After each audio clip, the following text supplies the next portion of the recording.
আজ 17ই জানুয়ারি শনিবার। দেখে নিন আজকের বাছাই করা 15টি গুরুত্বপূর্ণ খবর। শুরুতেই হেডলাইন্স। হুমায়ুন কবিরের ব্রিগেডের সভা বাতিল, সেনাবাহিনী থেকে মেলেনি অনুমতি। আমি নিষেধ করেছিলাম। বেলডাঙ্গায় উত্তেজনা নিয়ে একই বললেন হুমায়ুন। মুর্শিদাবাদের শক্তির লড়াই, প্রথম সভাতেই হুঙ্কার হুমায়ুন কবিরের, নিশানায় মুখ্যমন্ত্রী। খারাপ লোকও ভালো কাজ করে, মুখ্যমন্ত্রীর মহাকাল মন্দিরের শিলান্যাস নিয়ে মন্তব্য দিলীপ ঘোষের। বেলডাঙ্গায় দাঙ্গা উস্কানির নেপথ্যে মমতার মন্তব্যে বিতর্ক। বাংলা পলিটিক্সের সমস্ত খবর প্রতিদিন সকালে দেখতে সাবস্ক্রাইব করুন আমাদের বি পলিটিক্স চ্যানেলটি। এবার আসছি বিস্তারিত সংবাদে। ঝাড়খণ্ডে পরিযায়ী শ্রমিক আলাউদ্দিন শেখের খুনের অভিযোগ ঘিরে শুক্রবার সকাল থেকে মুর্শিদাবাদের বেলডাঙ্গা উত্তপ্ত হয়ে ওঠে। মৃতদেহ গ্রামে পৌঁছতে স্থানীয় বাসিন্দারা বিক্ষোভ শুরু করেন। টায়ার জ্বালিয়ে জাতীয় সড়ক অবরোধ, বাঁশ ফেলে রেল লাইন বন্ধ করে দেন। জেলা শাসক ঘটনাস্থলে আসেন, শেষে অবরোধ তোলা হয়। মুখ্যমন্ত্রী মমতা বন্দ্যোপাধ্যায় প্ররোচনার অভিযোগ তুললেও হুমায়ুন কবির তা খারিজ করেন। তিনি দাবি করেন, রাস্তা অবরোধ না করতে অনুরোধ জানিয়েছিলেন, কিন্তু উত্তেজিত জনতা দলমত নির্বিশেষে অবরোধ করে। পুলিশ কর্তারা অবরোধ তুলতে তাকে ফোন করেছিলেন, তিনি থামানোর চেষ্টা করেছেন, কিন্তু উচ্ছৃঙ্খল যুবক পাথর ছুটছে বলে মনে করেন, যা সমর্থন করেন না। অধীর রঞ্জন চৌধুরীকে গো ব্যাক স্লোগান শোনানো হয়েছে বলে কটাক্ষ করেন। হুমায়ুন কবিরের ব্রিগেড প্যারেড গ্রাউন্ডে নির্ধারিত সমাবেশ বাতিল হয়েছে। সেনাবাহিনী থেকে অনুমতি মেলেনি। তিনি 6 জানুয়ারি ল্যান্ড অফিসারের কাছে আবেদন করেছিলেন, পরে প্রয়োজনীয় এফিডেভিটও জমা দিয়েছিলেন, কিন্তু 13 জানুয়ারির পর 16 জানুয়ারি বেলা 1টায় জানানো হয়েছে যে ব্রিগেড ময়দান দেওয়া সম্ভব নয়, বিকল্প হিসেবে শহীদ মিনার প্রস্তাব করা হয়েছে। হুমায়ুন কবির দাবি করেন, শহীদ মিনার ছোট জায়গা, এতে 30,000 লোকও ধরবে না, অথচ তার লক্ষ্য 10 লাখ মানুষের সমাবেশ। তিনি তৃণমূল ও বিজেপির যোগসাজশের অভিযোগ তুলেছেন, বলেছেন ব্রিগেডের সভা হলে তারা ভয় পেত। বিকল্প পরিকল্পনায় তিনি ফেব্রুয়ারির পরিবর্তে জানুয়ারির শেষে সমাবেশ করার সিদ্ধান্ত নিয়েছেন, সম্ভবত মুর্শিদাবাদে। সেনাবাহিনীর পক্ষ থেকে এখনো কোনো আনুষ্ঠানিক প্রতিক্রিয়া আসেনি। এই ঘটনা তার দল জনতা উন্নয়ন পার্টির প্রচার ও 2026-এর নির্বাচনী প্রস্তুতিকে প্রভাবিত করতে পারে। মুর্শিদাবাদের শক্তির লড়াই, প্রথম সভাতেই হুঙ্কার হুমায়ুন কবিরের, নিশানায় মুখ্যমন্ত্রী। মুর্শিদাবাদের হরিহরপাড়া ফুটবল ময়দানে এক বর্ণাঢ্য সভার মধ্যে দিয়ে আনুষ্ঠানিকভাবে রাজনৈতিক যাত্রা শুরু করল জনতা উন্নয়ন পার্টি। এটি দলের আত্মপ্রকাশের পর প্রথম বড় মাপের রাজনৈতিক সমাবেশ। সভায় দলীয় কর্মীদের উল্লেখযোগ্য ভিড় লক্ষ্য করা যায়। দলের চেয়ারম্যান হুমায়ুন কবির মঞ্চ থেকে মুখ্যমন্ত্রী মমতা বন্দ্যোপাধ্যায়কে তীব্র ভাষায় আক্রমণ করেন। সাম্প্রতিক ঘটনার প্রেক্ষিতে তিনি বলেন, আমি যতক্ষণ বেঁচে আছি কোনো অমুসলিমের ক্ষতি চাই না, কিন্তু আমার মুসলিমদের কাউকে যদি তুলে আছাড় মারার কথা বলা হয়, সে কথা আমি কোনোভাবেই মেনে নেব না। এই মন্তব্যকে কেন্দ্র করে জেলা ও রাজ্যের রাজনৈতিক মহলে ব্যাপক চর্চা শুরু হয়েছে। রাজনৈতিক বিশ্লেষকদের মতে এর মাধ্যমে হুমায়ুন কবির নিজের শক্তি প্রদর্শন এবং সংখ্যালঘু ভোট ব্যাংকে প্রভাব বিস্তার করার চেষ্টা করছেন। দলের পক্ষ থেকে দাবি করা হয়েছে, রাজ্যের বর্তমান পরিস্থিতিতে সাধারণ মানুষের স্বার্থ ও অধিকার রক্ষায় তারা কোনো আপোষ করবে না। হুমায়ুন কবিরের এই নতুন দল ও চাঞ্চল্যকর মন্তব্য নিয়ে শাসক শিবিরের পক্ষ থেকে এখনো অবধি কোনো আনুষ্ঠানিক প্রতিক্রিয়া আসেনি। তবে বিধানসভা ভোটের আগে মুর্শিদাবাদের মতো জেলায় এই দলের সক্রিয়তা তৃণমূল ও কংগ্রেসের উভয়ের জন্যই চিন্তার কারণ হতে পারে। খারাপ লোকও ভালো কাজ করে, মুখ্যমন্ত্রীর মহাকাল মন্দিরের শিলান্যাস নিয়ে মন্তব্য দিলীপ ঘোষের। শিলিগুড়ির মাটিগাড়ায় প্রায় 17.5 একর জমিতে মহাকাল মন্দিরের শিলান্যাস করছেন মুখ্যমন্ত্রী মমতা বন্দ্যোপাধ্যায়। এই মন্দিরে থাকবে 108 ফুট উঁচু ধাতুর শিব মূর্তি। শিলান্যাস অনুষ্ঠান বিকেল 4টায় সম্পন্ন হয়। এরপর মমতা উত্তর কন্যায় রাত্রি যাপন করবেন এবং পরদিন জলপাইগুড়ি সার্কিট বেঞ্চের স্থায়ী ভবন উদ্বোধন করবেন। এই মন্দির নির্মাণ নিয়ে বিজেপি নেতা দিলীপ ঘোষ মন্তব্য করেছেন। তিনি বলেন, খারাপ লোকও ভালো কাজ করে, কে মন্দির বানালো সেটা বড় কথা নয়, ভালো খারাপ সবাই মন্দির বানাতে পারে। এর আগের গত বছর মমতার আমন্ত্রণে দিলীপ ঘোষ দীঘার জগন্নাথ মন্দিরের অনুষ্ঠানে যোগ দিয়ে বিতর্কের মুখে পড়েছিলেন। তিনি তখন বলেছিলেন, ভগবান জগন্নাথের মন্দিরে যাওয়ার কোনো সমস্যা নেই, তিনি রং বা মুখ দেখে রাজনীতি করেন না এবং এসব নিয়ে ভয় পান না। মমতা এর আগেও ধর্মীয় স্থানে উদ্যোগ নিয়েছেন, যেমন দীঘার জগন্নাথ মন্দির উদ্বোধন, নিউটাউনে দুর্গা অঙ্গনের ভিত্তিপ্রস্তর স্থাপন। বেলডাঙ্গায় দাঙ্গা উস্কানির নেপথ্যে মমতার মন্তব্যে বিতর্ক। মুর্শিদাবাদের বেলডাঙ্গায় উত্তেজনা ছড়িয়েছে পরিযায়ী শ্রমিক আলাউদ্দিন শেখের মৃত্যুকে কেন্দ্র করে। ঝাড়খণ্ডে হকারের কাজ করা আলাউদ্দিনের মৃতদেহ উদ্ধার হয়, যাতে আঘাতের চিহ্ন ছিল। দেহ বেলডাঙ্গায় আসতে স্থানীয়রা বিক্ষোভ শুরু করেন। বিক্ষোভকারীরা 12 নম্বর জাতীয় সড়ক অবরোধ করে। ট্রেন আটকা। বিজেপির অভিযোগ, এই পরিস্থিতিতে প্রশাসন নীরব দর্শকের ভূমিকা পালন করেছে। বিরোধী দলনেতা শুভেন্দু অধিকারী রাজ্যের আইন শৃঙ্খলার অবনতির জন্য সরকারকে দায়ী করেন। পাল্টা প্রতিক্রিয়ায় মুখ্যমন্ত্রী মমতা বন্দ্যোপাধ্যায় বলেন, জুম্মার নামাজের দিন মুসলিমদের নামাজ পড়তে আসার সুযোগ নিয়ে কেউ কেউ সংখ্যালঘুদের উস্কে দিয়ে রাজনৈতিক স্বার্থ চরিতার্থ করতে চাইছে। তিনি নাম না করে হুমায়ুন কবিরকে নিশানা করেন বলে মনে করা হচ্ছে।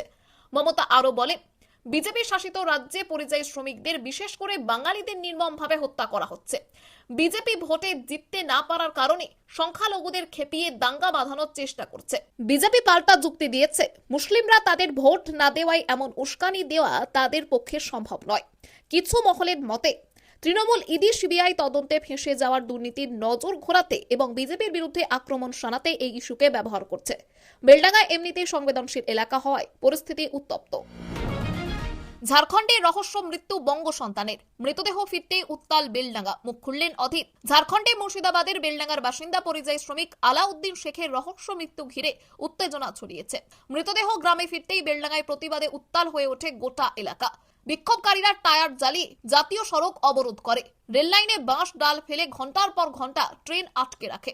বিরোধী দলনেতা শুভেন্দু অধিকারী বলেছেন, আগুন লাগাচ্ছে তৃণমূল, পূর্বে তৃণমূল, মরবে তৃণমূল। এই ঘটনায় অরাজকতা ও তৃণমূলের সমর্থন দেখছেন তিনি। এর আগে বিজেপি শাসিত রাজ্যে পরিযায়ী শ্রমিকদের ওপর অত্যাচারের অভিযোগ উঠলেও এবার জেএএম কংগ্রেস শাসিত ঝাড়খণ্ডে এমন ঘটনা। কংগ্রেস নেতা অধীর চৌধুরী মৃতের পরিবারের সঙ্গে দেখা করে বলেন, মুর্শিদাবাদের লাখ লাখ পরিযায়ী শ্রমিক রয়েছে। বিজেপি শাসিত রাজ্যে আরএসএস, বজরং দল, বিশ্ব হিন্দু পরিষদের ক্যাডাররা বাংলা ভাষীদের মুসলমান ও বাংলাদেশি সন্দেহে আক্রমণ করে, ঘৃণা ছড়ায়। রাজ্য সরকারের দায়িত্ব এদের রক্ষা করা। তিনি মুখ্যমন্ত্রীর কাছে দাবি করেন, বিজেপি শাসিত রাজ্যের সঙ্গে কথা বলুন, পরিযায়ী শ্রমিকদের জন্য আলাদা মন্ত্রী পদ সৃষ্টি করুন, শুধু ভোটের জন্য নয়, প্রকৃত সুরক্ষা দিন। বিজেপি এলে নাকি দাড়ি রাখা যাবে না বলে কুৎসা রটানো হচ্ছে। বিস্ফোরক অভিযোগ শুভেন্দু, বিজেপি নাকি এলে দাড়ি রাখা যাবে না। বিজেপি রাজ্যে সরকার গঠন করলে দাড়ি রাখা যাবে না এমন কুৎসা রটানো হচ্ছে বলে বিস্ফোরক অভিযোগ করেছেন বিরোধী দলনেতা শুভেন্দু অধিকারী।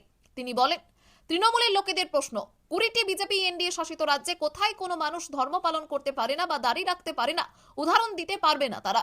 তৃণমূলের খেলা শুরু হয়েছে বলে কটাক্ষ করে তিনি উল্লেখ করেন, ইলেকশন কমিশন কার্বলিক অ্যাসিড ঢেলে গর্তে ফেলেছে, বিষাক্ত সব বেরিয়ে এসেছে। ফারাক্কার বিডিও অফিস ধুলিস্বাদ, তৃণমূল বিধায়ক মনিরুলের নেতৃত্বে ভাঙচুর, বিডিওর চোখে নেবা, আননোন এফআইআর। চাকুলিয়াতেও একই দৃশ্য। গোটা রাজ্যে রোহিঙ্গা বাংলাদেশি অবৈধ অনুপ্রবেশকারীদের রাখার জন্য মরিয়া প্রয়াস, এসআইআরকে বানচাল করা। ইলেকশন কমিশন ডোন্ট কেয়ার করছে। বাবা সাহেব আম্বেদকরের আর্টিকেল 324 অনুসারে কমিশনের পূর্ণ ক্ষমতা আছে স্বচ্ছ ভোটার তালিকা করার। 14 ফেব্রুয়ারি ভোটার তালিকা বের করতে হবে। 21-এর ভোট পরবর্তী হিংসা স্মরণ করে বলেন, গুন্ডা বাহিনী মুকুটমণি হয়ে লুট করতে গিয়েছিল, কেলানি খেয়ে ফিরেছে, এদের খুঁজে পাবেন না, 1 ঘন্টায় পগারপার। মুখ্যমন্ত্রীকে আক্রমণ করে বলেন, খালা মমতা বেড়া দেওয়ার জমি না দিলে ফাঁকা রাস্তা দিয়ে পালাবে মোল্লা ইউনুসের কাছে, গোলমাল করবে, ফাঁদে পা দেবেন না। মুখ্যমন্ত্রীর বিরুদ্ধে 100 কোটির মানহানির মামলা শুভেন্দুর। বিরোধী দলনেতা শুভেন্দু অধিকারী মুখ্যমন্ত্রী মমতা বন্দ্যোপাধ্যায়ের বিরুদ্ধে 100 কোটি টাকার মানহানির মামলা দায়ের করেছেন।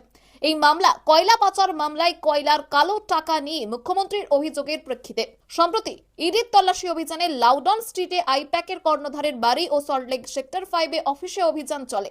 সেখানে মুখ্যমন্ত্রী নিজে উপস্থিত হন এবং নথি হাতে বেরিয়ে আসেন। 24 ঘন্টার পর মমতা বন্দ্যোপাধ্যায় দাবি করেন, তিনি কোনো অন্যায় করেননি, আত্মরক্ষার অধিকার প্রয়োগ করেছেন।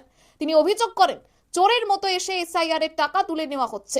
বিস্ফোরকভাবে বলেন, কয়লার টাকা অমিত শাহ খান, গদ্দারের মাধ্যমে টাকা যায়, সাথে জগন্নাথের মাধ্যমে টাকা শুভেন্দু অধিকারীর কাছে এবং অমিত শাহের কাছে যায়। এই বক্তব্যের পর বিতর্ক তীব্র হয়। শুভেন্দু নোটিশ পাঠানোর পর মুখ্যমন্ত্রী নীরব থাকায় মামলা দায়ের করেন। তিনি বলেন, 100 কোটি টাকা পেলে চ্যারিটির জন্য দান করবেন। এই ঘটনা কয়লা কেলেঙ্কারি ও রাজনৈতিক উত্তেজনাকে নতুন মাত্রা দিয়েছে। বেনজর হিরণকে ফিরিয়ে দেন অভিষেক। দিলীপ গড় জিততে বিশ্বস্ত সৈনিককে আস্থা সেনাপতির। 2026-এর বিধানসভা ভোটের আগে পশ্চিম মেদিনীপুরে রাজনৈতিক বদলের ইঙ্গিত।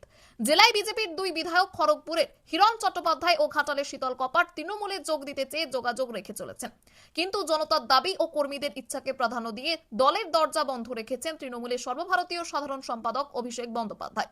শুক্রবার মেদিনীপুরের রণসংকল্প সভা থেকে একথা জানান তিনি।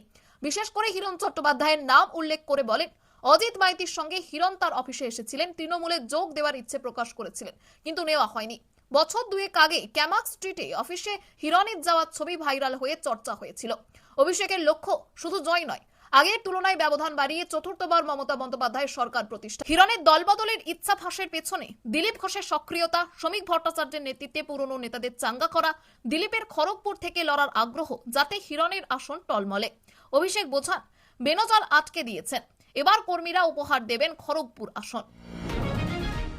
নির্বাচন কমিশনের বিরুদ্ধে বিদ্রোহ, এবার গণ ইস্তফা দিনহাটার বিএলওদের। বাংলায় এসআইআর শুরু হওয়ার পর থেকে নানা সমস্যা দেখা দিয়েছে। খসড়া তালিকা প্রকাশের পর সাধারণ মানুষের সঙ্গে বিএলওদের হয়রানি বেড়েছে। এবার নির্বাচন কমিশনের বিরুদ্ধে শুধুমাত্র হোয়াটসঅ্যাপের মাধ্যমে নির্দেশ পাঠিয়ে হয়রানি, নিয়ম নীতি বারবার পরিবর্তনের অভিযোগ তুলে গণ ইস্তফা দিলে বিএলওরা। দিনহাটা 2 নম্বর ব্লকের বুথ লেভেল অফিসাররা ইস্তফা পত্রের দাবি করেছেন। হোয়াটসঅ্যাপের নির্দেশে কাজ বিঘ্নিত হচ্ছে, মানসিক চাপে ভেঙে পড়ছেন। বেশিরভাগ বিএলও শিক্ষক হওয়ার দীর্ঘদিন এই কাজ চললে ছাত্রদের পড়ানোর মানসিকতা নষ্ট হচ্ছে, স্কুলে সঠিক সময় দেওয়া যাচ্ছে না, তাই এসআইআর এর কাজ থেকে অব্যাহতি চান তারা। এই ঘটনায় চাঞ্চল্য ছড়িয়েছে, শুধু দিনহাটা নয়, স্বরূপনগরে 53 জন বিএলও গণ ইস্তফা দিয়েছেন বলে অভিযোগ। ফারাক্কা ব্লকে এসআইআর এর শুনানির দায়িত্বে থাকা 9 জন মাইক্রো অবজারভার একযোগে পদত্যাগ করেছেন। এসআইআর প্রক্রিয়া নিয়ে বিতর্ক ও অসন্তোষ আরো তীব্র হয়েছে।